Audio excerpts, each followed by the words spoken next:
Hi there, Tara Palaki here. And in today's video, I want to be sharing with you ways you can grow your I am enoughness and really start to turn up the volume on your inner cheerleader so that you can start to turn the volume down on your inner critic. So our inner critic, we all have one. I know I have one, and at various different times, she can have a much stronger voice and presence in my life.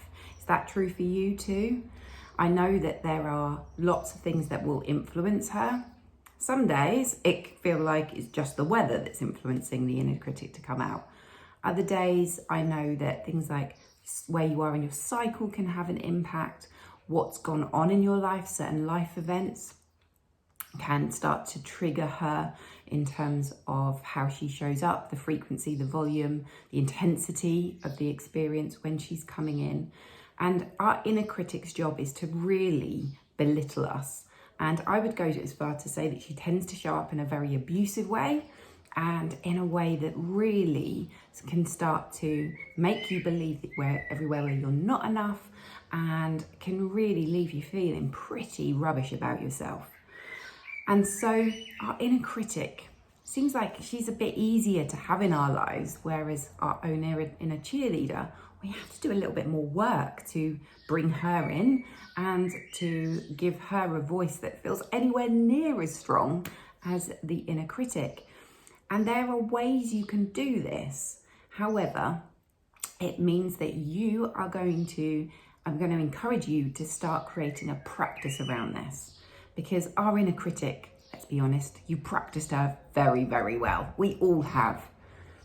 But practicing to help grow our inner cheerleader, I don't know that we're really taught how to do that. And likewise, I don't know how that we really recognize it in the same way, because the inner critic's just a lot easier, isn't she? But this is so, so important that we develop our own inner cheerleaders to help give a little bit of competition. You know, when your inner critic and your inner cheerleader are sat on your shoulders, that actually you can start to have a little bit of competition for when the inner critic starts to pipe up. You can be like, not today. And here's the reason why. So these are going to be my suggestions to help quieten your inner critic and turn up the volume on your cheerleader. And this is going to come through an act of practicing courage. Now, courage is not the absence of fear. Courage is really acknowledging that fear is going to be with you on this journey, and you are going to take action despite it. You are going to practice showing up in your life in a courageous way, and that will still have fear there, and you'll still have uncertainty because you won't always know how things are going to turn out, but you still take action anyway. Now, if that seems a little bit big, let me start to just break it down as to what I mean by this.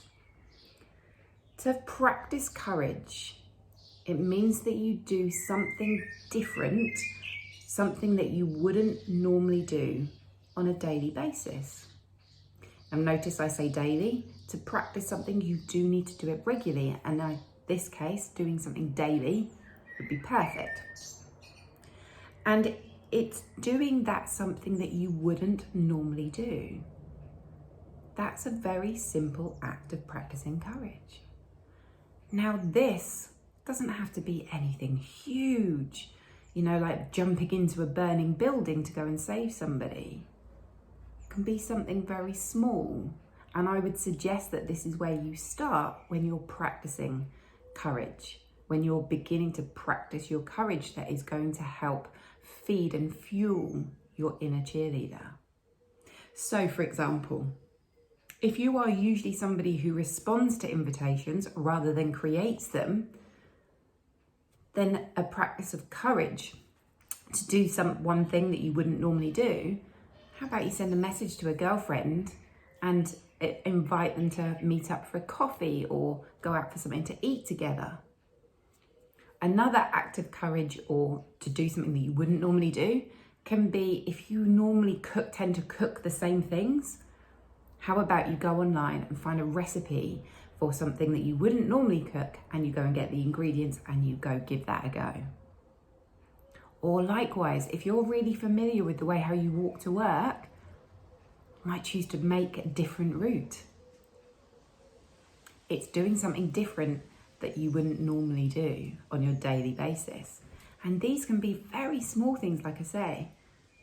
But actually, when you do this daily, what it starts to do is it starts to create wins.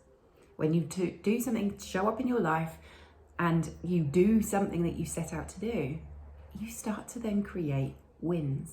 And those wins start to translate as evidence, which our brain loves and needs when it's going against, undoing certain beliefs that we have about ourselves. We need the evidence there. And every win starts to become evidence to your brain about what it is that you can do. And this becomes your evidence of wins, which starts to become a foundation for your positive self-belief, your positive self-worth, and that super enhanced self-confidence. And that becomes a very magical place to be, because these actions you will build on. So this is the first part. The next part is that each evening you record your wins. So at the end of each day, you look back over your day in your journal, you jot down 1 to 3 things that you helped create a win for in your life that day. They're either yours or you did for somebody else. You want to jot them down. They have to have happened though. That's the clause. They have to have happened.